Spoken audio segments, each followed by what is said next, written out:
Welcome to Subramani. As you can see, I'm on one of my vacations. I could have worn my cap, but then I don't have a cap saying Coorg. So I'm in Coorg and I'm shooting in Coorg, but I'm not talking to you about that. I'm talking to you about the role that you should know that the financial advisor plays in your life, and the alpha that he tries to create or she tries to create, and how it is created. So first of all, your investment advisor or investment broker or financial advisor or any of those mutual fund distributor, all these are nomenclatures which you may or may not understand, but largely they are people who gather assets and are compensated by the volume of assets that they have. Normally this is how they get paid, because they get paid by the person for whom they are gathering assets. So if you have an advisor who asks you to invest in mutual funds or unit linked plans, etc., largely is being compensated by the fund house or by the insurance company, whichever is the people we are talking about. Fairly obviously, some very inefficient products in terms of taxation or in terms of commission will not ever come in their repertoire of products that they have. For example, if you are in the 50 lakh or 75 lakh rupee earning bracket, and your father is in the 0% bracket, or he has got 2 lakhs of income and 7 lakhs is the tax exemption limit, is there a chance that your advisor will suggest senior citizen fixed deposits or things like that? Answer is very unlikely, in the sense that he or she does not get compensated for that. Nothing wrong with that, but that is how it is. So what is your financial advisor supposed to do for you? First of all, your financial advisor is like the GP, right? The old general practitioning doctor. He knows a lot about products. He knows a lot about investment management, but he is not, maybe he does not have the expertise in that. And he knows you. That's very important. He knows how you will react to new products. He knows how much of assets you should have in equity, how much in debt, how you have reacted in the past. Maybe this is a relationship which goes back 10, 20 years, right? So this person is first of all compensated for knowing you and suggesting only appropriate products. This person should not suggest a product just because an NFO is happening, right? So there's a mid and large cap fund NFO happening, sir, please put 5 lakhs.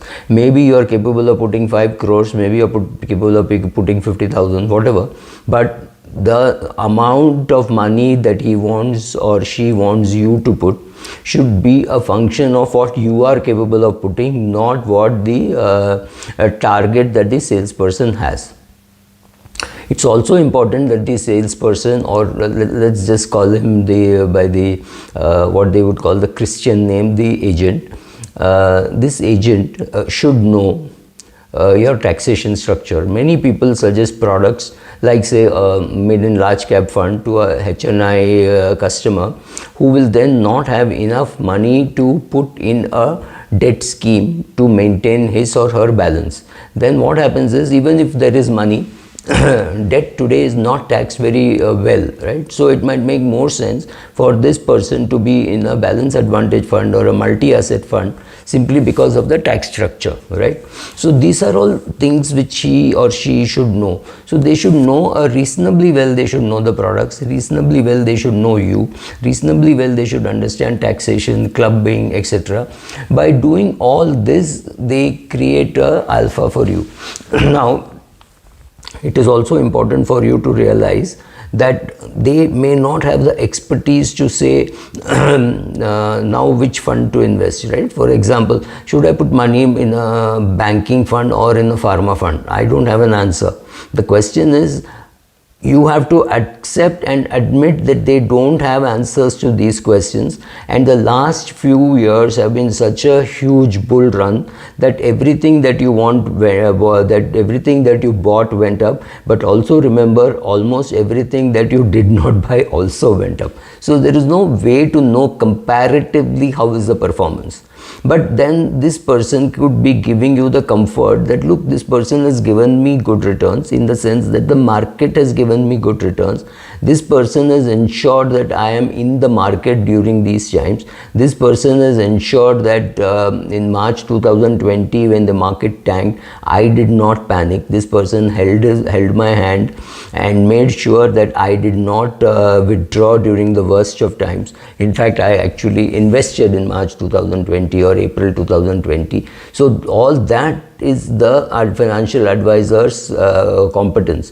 To think that the financial advisor knows whether you should be putting money in large cap or mid cap or pharma or steel or whatever is extremely difficult to find such a person. So you want a person who has got reasonable investment management skills. He need not know how to manage money. That is the job of the fund manager. So when your financial advisor takes money from you and gives it to Naren in ICICI Prudential or Roshi Jain in HDFC or any other fund house, it is the job to say, okay, here is a good fund house, here is a good fund manager, this is the track record that I know. Under normal circumstances, this is how it will happen. How will the performance be after 3 years, 5 years, 7 years, 22 years? No idea. How will it be taxed? Well, current position is equity is taxed at 10% and debt is taxed at 20% plus indexation. Of course, there are some funds which can be taxed at current income rates. So knowing those things, knowing those differences is important. You also have to understand that when your assets are less than about 5-10 crores, very unlikely that somebody who is very good, very knowledgeable, wants to spend time with you teaching what is important, etc. He may or may not do, for various reasons, for reasons of saying, okay, I'm not adding new clients, so I'll give good service to existing clients, or chasing clients, creating his own infrastructure, etc. Then putting in place a mechanism which could be, which will interact with you. You could have some managers, some relationship managers interacting with you. So know how the whole system works, know how that person is being compensated, know what is good for you. If you think for your 5,000 rupee SIP, you are going to get good quality, unbiased advice, with interactions, etc., it's very unlikely that it will happen, because if you look at the kind of money that this person who suggested a 5,000 rupee SIP will ever make out of this scheme, is extremely could be extremely irrelevant for a big broker or a big distributor or big advisor, whatever you want to call him or her. But it could be attractive for a small person, and that person may not be well versed with all the other aspects of investment. So you have to make a compromise somewhere, saying, do I want to compensate at all? Do I want to learn at all? Do I want to do any of these things? Do I want to say, okay, because my daughter is in this class, I should invest in her name, I should give this money to my father? So these could be just simple taxation things or simple attitude things. I know people who say that, look, there is too much money getting accumulated in this account. I want some money to lie in my wife's account and not in my mother's account, because tomorrow there could be a division. Any of these things are possible. So how to manage all that, how to manage the intercurrents inside your family, all this is important. So this person is not, there is no textbook definition of what an advisor should do for you, but see that in the long run, if he or she is able to give you good returns, is able to create alpha for you, is able to make you understand what you're doing, is willing to sit with your children and you and your spouse and explain why things are happening in a particular way, say that, look, you've done well because of your good behavior, not just because of what the market did. Of course the market did what it did, but you sat through the turbulent periods in the market, right? You wore your seat belt and you knew that in case something happens, the oxygen mask will drop, and even if there is a landing on the sea, you can jump out of the plane. You need to know those things. You may never have to do it, right? So you may have spent 30, 40, 50 years flying. You may have seen many turbulent flights, but obviously you did not see a crash. So understand that yes, markets will go up, markets will go down, and the words which people use, that oh my, yesterday was a PSU meltdown, day before yesterday mid and small cap shares got hammered, right? So when you hear these words, it is important to sit tight. Telling you that it is important to sit tight is the job of the financial advisor. And please also understand that many financial advisors could be very complicated, very conflicted, simply because the compensation for different products is very different. So insurance, the lot of compensation upfront. So having sold you a product with a lot of upfront commission, after 4-5 years he might say, sir, that is not doing so well, why don't you remove money from there and put it into another fund, or things like that.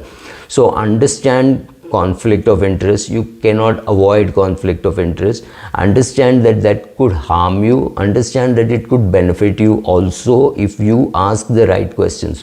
So knowing what your advisor does, knowing how your advisor gets compensated, knowing taxation as applicable to you, which your advisor should also know and understand, and there are not too many people who understand the way it should be applied. So knowing all this helps you get a good advisor. But understand, you don't need to be a financial expert, but at least ask, do you understand the tax implication of this? Do you understand this product which you're giving me is being taxed at 10%, but to balance it I will have to put it into a debt fund where I'm going to be charged at 34% or 33%, which is my current taxation. Why are you suggesting me this product and not a balanced product, or things like that? It is you who has to develop the expertise to ask these questions, understand there will be conflict, and understand how to manage the conflict. Don't hope for an ideal world where there will be no conflict of interest or it will be self-managed. It has never happened. I think B.R. Ambedkar, who said that self-regulation doesn't work. Well, he did not say it in that many words, but he said something like to that effect. And most of the things in the world have been achieved only by regulation, whether it is tobacco, alcohol, drugs, any of these things has been the government has had to push legislation to make it happen. So financial services is not very different. So understand this before you invest. Thank you.